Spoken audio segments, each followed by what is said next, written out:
All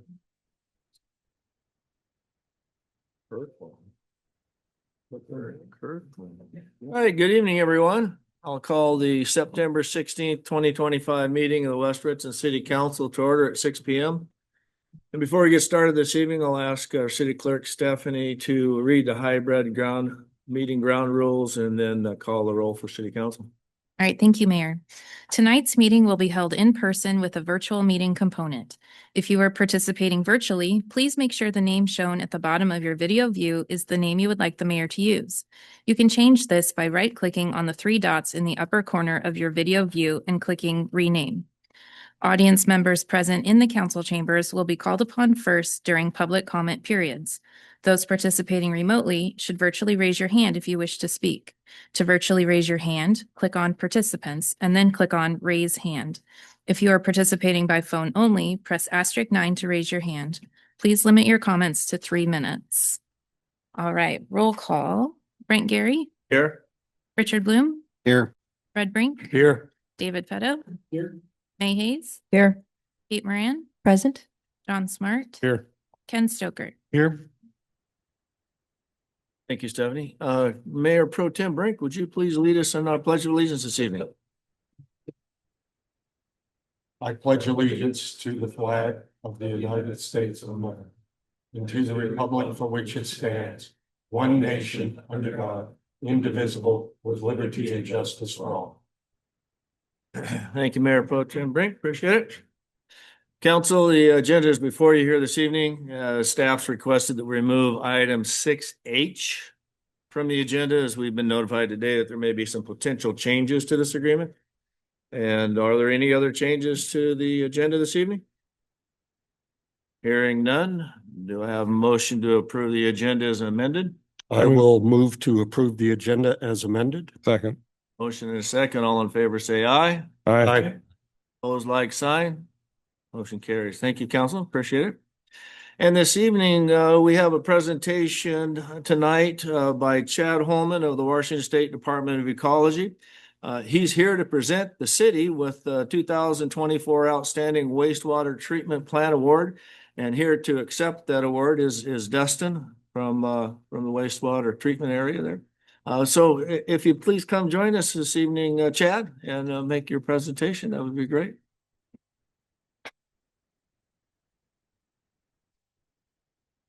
Hi, everybody. Like you said, my name is Chad Holman. I am new to the Department of Ecology. So just to let you know who I am, I started in December. This is my first year. So I'm kind of learning everything. But I did work for Washington State Department of Transportation for 25 years. So been in the business for a while.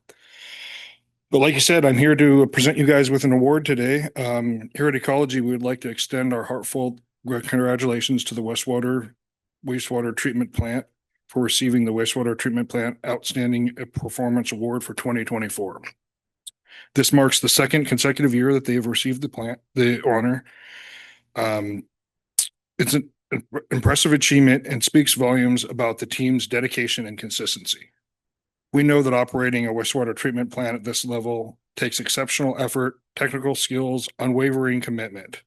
The work that the team does every day is vital, not only to the success of the plant, but to the health of Washington's rivers, lakes, and streams. To all the operators and the staff that behind this accomplishment, we thank you for your continued commitment and excellence. Your work truly does make a difference. And like I said, I'm new to the Department of Ecology, but I am starting to learn how difficult it is to get something like this. You have to be on your game every single day. You can't make one mistake or this award is not given out. So Dustin and his team are spectacular at what they do. They're very meticulous, and we're certainly very proud of them. So Dustin, if you come up and accept this award, and Stephanie is going to get us some photo ops here real quick.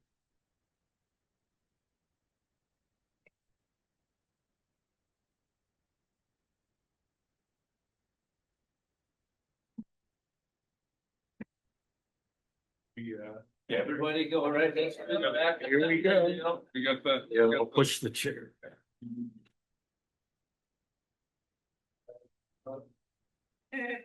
That's it.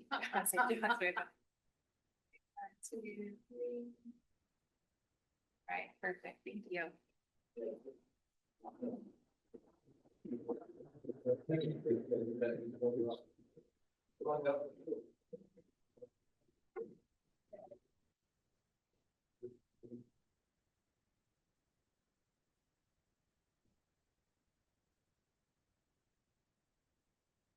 Oh, Dustin, you got to stay the rest of this evening here. Just, we already got you on 2 hours overtime. We might as well keep you for a while. All right. Thank you. All right, council, that brings us to the consent agenda this evening, which consists of payment of the bills, approve the meeting minutes for the regular meeting of September 2nd, 2025, and a special meeting August 26, 2025. The resolution 3525, setting a public hearing date to consider access easement vacation for file number VACA -004 2025. A motion authorizing the mayor to execute a consultant agreement with Jennifer Ziegler Public Affairs for legislative advocacy. Motion authorizing the mayor to execute amendment number 2 to engineering services agreement with RH2 for wetland mitigation permitting and design. Motion to authorize the mayor to sign a commercial real estate purchase and sale agreement for lot number 3, short plat number 3742, which consists of 1 acre. A motion to authorize the mayor to sign a commercial real estate purchase and sale agreement for lot number 1, short plat number 3742, which is size of 1.41 acres. And if there's anyone from the audience who'd like to speak to this consent agenda this evening, please come to the podium, state your name and address for the record, make comment. I see no one in house. Anyone virtually like to address the consent agenda this evening? Raise your virtual hand or *9 to be recognized by the clerk. I see no one virtually. Stephanie, do you? I do not. Council, can I have a motion to approve the consent agenda this evening? I move to approve the consent agenda. Second. Motion and a second. All in favor, say aye. Aye. Opposed, like sign. Motion carries. Thank you, council.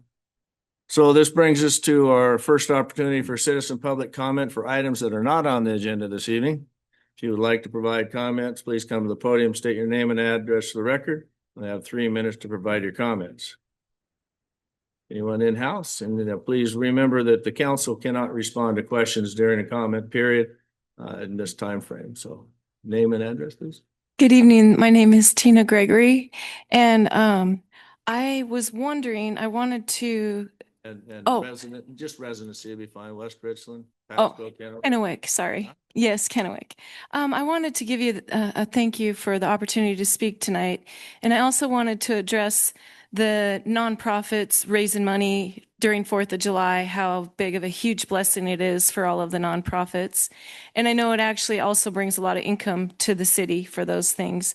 And when we have New Year's coming up, fireworks are okay to be using still. And I was wondering if there was any way that we could sell fireworks for New Year's also. It would keep people local buying those. And I heard a lot of people talking about bottle rockets. And so bottle rockets are actually illegal here, and you buy them at the reservation. So if you had an availability for people to buy them locally, it would keep the ones that you have legalized and give us the opportunity to raise money for nonprofits. And then on another note, I was curious as to why none of you ever pray before your meetings. And I wondered if it was maybe something you can consider, because without our Lord and Savior, it's pretty tough in this world. And a lot of councils do it. And with a lot of me pestering the city of Kennewick, they actually do it now. And it's wonderful. So just those things. Thank you. Anyone else this evening? Seeing no one else in house, is there anyone virtually who would like to make public comment this evening? Please raise your virtual hand or *9 to be recognized. Clerk will unmute you. We have 3 minutes to make your comments. I see no one virtually. Stephanie, do you? I do not. So we'll move on to ordinances, resolutions, motions, and public hearings. We do not have any items under that item this evening, number 8, ordinances, resolutions, motions, and public hearings.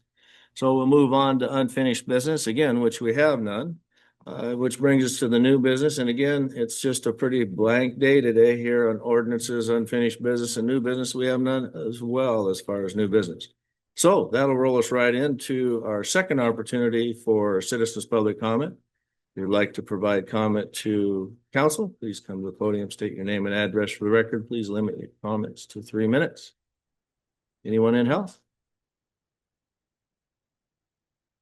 Seeing no one else in house, and virtually same thing, *9, or raise your virtual hand to be recognized to address council this evening. I see no one virtually. Stephanie, do you? I do not. That moves us on to staff, council announcements, reports, and comments. We'll start with staff this evening. I see Eric, you're up first.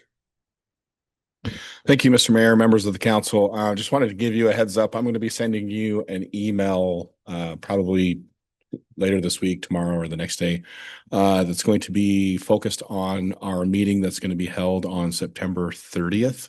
It's going to have our consultant that's helping us with the climate element for our comprehensive plan.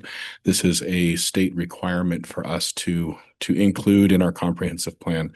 So there'll be some draft policies and goals that I'd love to get your guys' feedback. I want to get this document to you early, just because I know that meeting at that night is going to be busy with other topics as well. So I just want to get that out to you. Please feel free to reach out to me with any questions in advance of the meeting. I would like to be able to pass those along to our consultant so that they might be able to answer those questions in advance, or at least be aware that those questions are coming before the meeting, so that it will help our meeting be a little more efficient and run in a good format. So I'll be sending that out to you, and again, be looking forward to your comments and questions. Eric, Roscoe? So just to iterate, Dustin does a fabulous job down there. Dustin Miller, our wastewater treatment plant. He's also the sewer operations manager for the city. Him and his team do a fabulous job down there with the treatment plant. It's not just operating the treatment plant, but it's also maintaining our collection system, so we don't have any backups, overflows, those type of things. Like Chad was saying in the Department of Ecology, I think in Benton County, I saw 4 other cities win the award this year. Richland and Kennewick weren't on the list, so it is hard to get. And while this is the second year in a row, I think I've got in my office, I think we've only missed a few in the last 20 years. So these guys do a fabulous job, and you have to be perfect every day, and they are. They do a great job for us. So that was great, and I'm glad Chad took the time to come down from Yakima today to present that. I told him it's a big deal. A lot of times we just hear all the negative. We need the good, positive things too to come to council. So appreciate that. The other thing that senior staff's been working on is our 2026 legislative priorities. So we adopted our 25 legislative priorities. And so senior staff's taken a look at that last year's, looked at what we were successful with, and drafting up some potential changes. And so look for that. The goal is to send it out to council the week of September 23rd. So have it before our November 7th city council meeting. We'll have our legislative consultant, Jennifer Ziegler, will be doing a presentation that night on our successes from 2025 and what we accomplished. And then she will go over the draft 2026 legislative priorities. But that's why we're going to give it to you early. We're hoping to adopt it that night so that we can start our legislative meetings with our local 8th and 16th district representatives and prepare for upcoming trips to Olympia that I know Kate and Fred have participated with AWC. So we want to get that ahead of time so that our ducks in a row, and we're meeting with our local representatives here locally and then in Olympia later. So look forward to that, like I said, on the 23rd, week of the 23rd. Moving on to council reports, comments. Councilmember Bloom? Well, I just wanted to relay what was reported at the Ben Franklin Transit. We set a new record for people going to the fair on the bus. Even though the fair reported they had low attendance, we hit a high mark. And with that, actually, the trips from Dupertale, Queensgate, which way you want to look at it, was up approximately 30% this year. So, but anyway, but that was good news that actually things went smooth. Fran? Thank you very much. So last weekend, actually on Friday and Saturday last weekend, Mayor Pro Tem Brinks and myself went to the Washington Collaborative Elected Leaders Institute. Thank you. It's a mouthful. And will continue to attend monthly meetings for their communities of practice. Mayor Pro Tem will speak about that later, I'm sure. And this Friday, I am going to be attending the Benton Franklin Council of Governments meeting, which is a hybrid meeting starting at 10 a.m. this Friday. Also, I would like to just say thank you for the work that folks are doing on the roads, especially Collins, and I'm really hoping they'll be done soon. Please. Thank you. It is on schedule to be done at the end of October. Little voice of desperation there. Yeah. That was good. That was good. Yeah. Councilmember Stoker? Thank you, Mr. Mayor. So I just wanted to bring up that, first off, tomorrow is Constitution Day. Hence why I'm wearing my tie. It's the month of September. So, with the way things have been lately in our nation, I hope we can all take a moment to look at our founding document that establishes our government. Maybe take a chance to read it. It's not that long. I mean, maybe it's daunting to some people. For me, on my iPhone, I actually have an app that has the Constitution and all its parts and all the amendments and all the amendments that didn't get passed and lots of more information. But anyway, I hope we'd all take a chance to reflect on that document, reflect on what it means and why we have it, and try and hopefully make our nation a little better place at this time. So thank you for that, Mr. Mayor. Councilmember Smart? Yes, thank you, Mr. Mayor.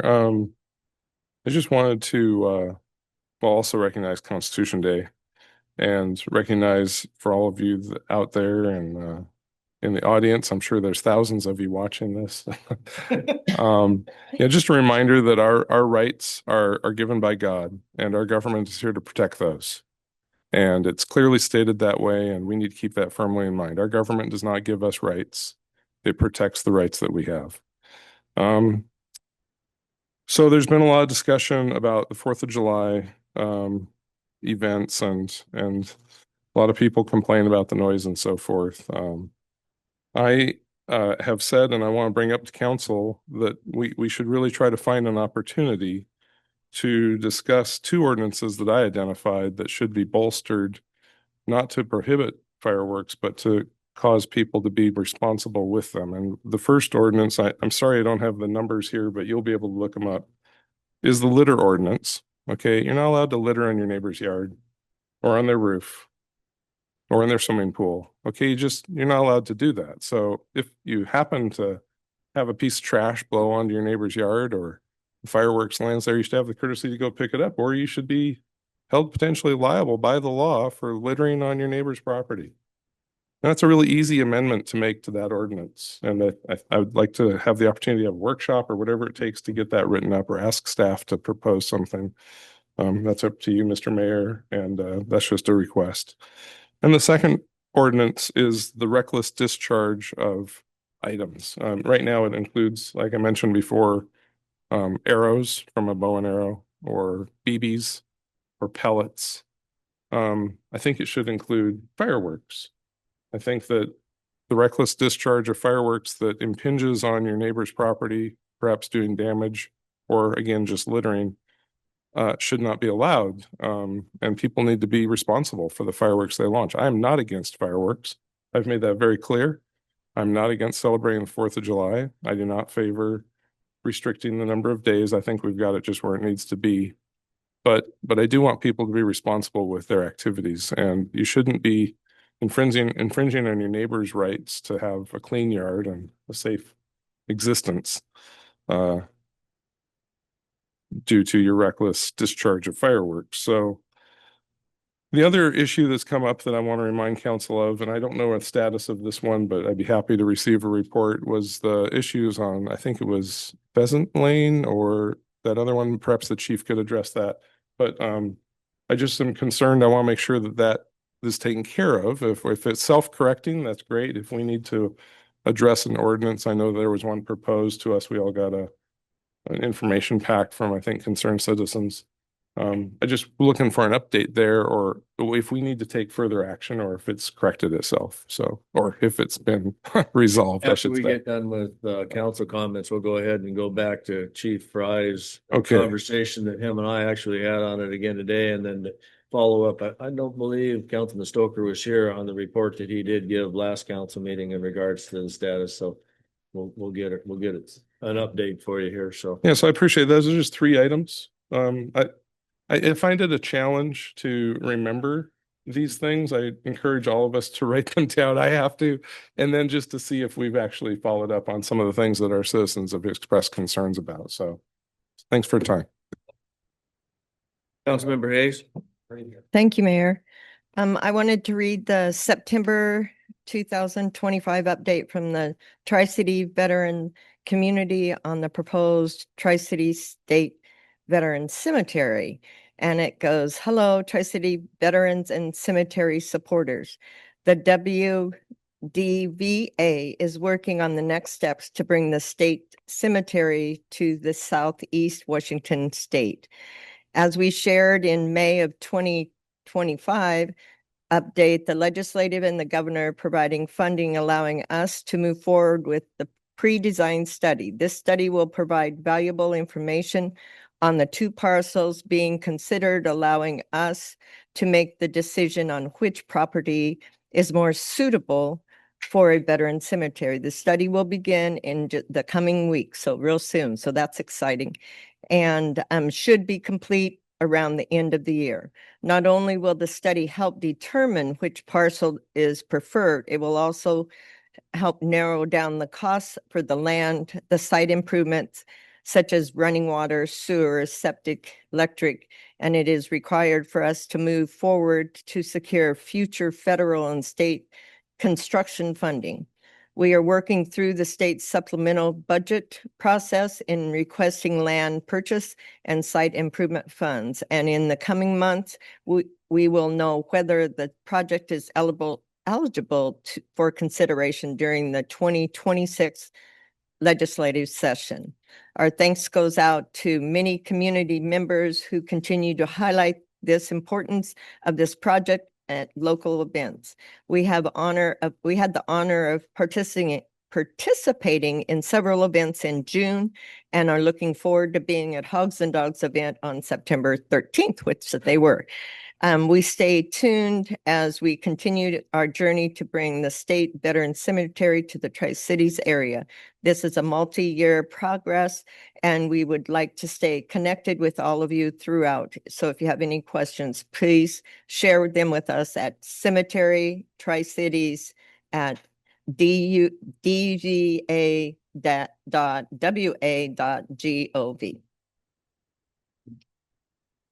And we'll move back to Councilmember Smart. Yeah, thank you. Just real quick, one other item that we heard a report of emergency response fire trucks being blocked by citizens celebrating in the road, not wanting to move to let them through to respond to an emergency. And that's, of course, unacceptable. And I'd just like council to be reminded that we should find an opportunity to explore at least ordinance solutions to that, to give maybe the fire chief or somebody authority to unblock the road if the citizens aren't cooperative. So, I mean, it just is so unacceptable, and we need to make sure we have some law on the books that gives them the force of enforcement if anything like that happens again. So that could be any time of the year, 4th of July or otherwise. So thank you. I always like to conclude with Mayor Pro Tem Brink, but I'll go ahead and throw it to Chief Fry to give an update on the Pheasant Lane. So we are monitoring that weekly, but in the past couple weeks, we've issued 2 citations for garbage and debris, 2 parking infractions. Criminal failure to transfer 2 title counts have been sent with reports to prosecutor, and we've towed a total of 3 vehicles from that location. So there is some action being taken, and we're going to continue to monitor that. Thank you. Thank you, Chief. Appreciate that. Mayor Pro Tem Brink. Thank you, Mr. Mayor. Good evening, everyone. Just a couple things that took place this month. On September 2nd, I did attend the Regional Advocacy Roundtable hosted by the Tri-City Chamber of Commerce. As we're putting together this legislative agenda for next year, getting input from that advocacy group was important as well. Also on 9/11, I had the privilege of providing a presentation on my personal experience in New York City that day and the weeks after after the World Trade Center devastation to city staff. And I always look forward to the opportunity to talk to anyone about the events of that day and to share some of my personal experiences from that horrific terrorist attack. As Councilmember Moran mentioned, she and I completed the 3-month intensive series with the Washington Collaborative Elected Leaders Institute, which is really designed to provide leadership skills to city leaders, city electeds, council members, and mayors to address serious concerns and real concerns that are facing the community. One issue that we identified and we instituted our project during the class on is improving communications between council, citizens, and the city staff. And we had the opportunity to have City Clerk Haug participate as well in some of the virtual meetings. And so in the months ahead, I will present ideas to the mayor and to my fellow council members about how we might approach this, perhaps through a workshop or through other means in order to try to improve communications, which everyone benefits from. So that was our project that we worked on. And lastly, I will talk about the legislative agenda in a little bit more detail. I'll be attending a board meeting for the Board of Directors with the Association of Washington Cities in the next couple days.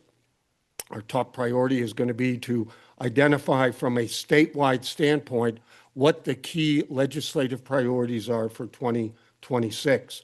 Among the top issues right now that we are looking at and that we will discuss as a board is sustainable revenue for local infrastructure preservation, maintenance, and operations, and direct distribution of revenue to cities and towns, working to improve traffic safety. There are perennial issues that come up before the legislature, but we will have the focus of making those most likely top priority issues. And preserving state shared resources. Those are the revenues for cities and towns that come from the state, from their collections, working to make sure that there's no interruption, no reduction of those revenues, and actually pushing to make sure we're getting a larger share of those revenues. So those are some of the key issues that we will work on in the upcoming Board of Directors meeting. And lastly, I'll just mention Ironman's coming, so watch out for the traffic. There'll be a lot of roads closed for a period of time. I think Bombing Range, Keene, West Latin, Paradise, sometime on a Sunday morning, they're going to be shut down. So just be alert for that. That's all I have, Mr. Mayor. Thank you, Mayor Pro Tem Brink. I'd like to thank Mike Rio from Rio and Foltz for joining us this evening. So thank you for taking time out of your evening to cover for Ms. Foltz this evening. You're welcome. Mayor Pro Tem Brink and I next week will be attending the National Cleanup Workshop in Washington, D.C. And during that workshop, the executive board will have an opportunity to meet with Energy Secretary and EM1 in the meeting to discuss what occurrences have happened with DOE and the comments that were made to Senator Murray of the shutdown of the VIT plant.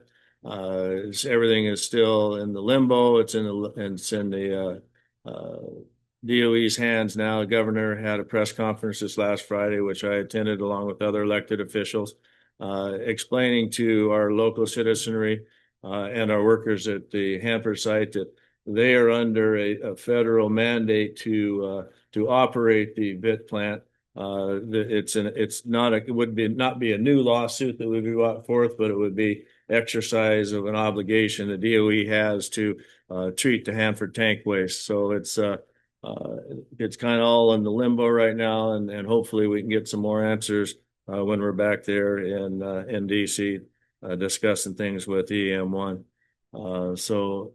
I guarantee that the governor is going to stand strong, and he's had 33 plus or 35 lawsuits against the federal government in the past when he was the AG, and only probably lost a couple of them. So he's very familiar with this particular situation with Hanford, the high definition, high level waste definition, grouting, all these different things. We've worked for the last 10 years with the state to get to a closing point and start treating waste. And this is certainly at the last minute. We just need a push to get over the line. The October 15th was the date for startup for making glass with low level waste. They're already making glass as it is. So it's just an atrocious move on the federal government's part to make these allegations and put they've closed down multi-billion-dollar projects in the past, MOX, the Gable Mountain, Yucca Mountain, things of those natures in the past. So it's unnerving. It's something that we won't tolerate as a region, as a state. So we're gonna make our voice heard. As the chair of Energy Communities Alliance, I've been working with ECA and our staff back in DC to work through this problem as well. So more to come on that. Hopefully, come October 15th, they'll make some glass, and we don't end up going with the governor to the Supreme Court to push the obligation that the contract in which DOE has an obligation to take care of the materials that are at Hanford site. So just a little update on that one. So that's about all that I have this evening. And with that, we will go ahead and adjourn our meeting at 6:32. Thank you.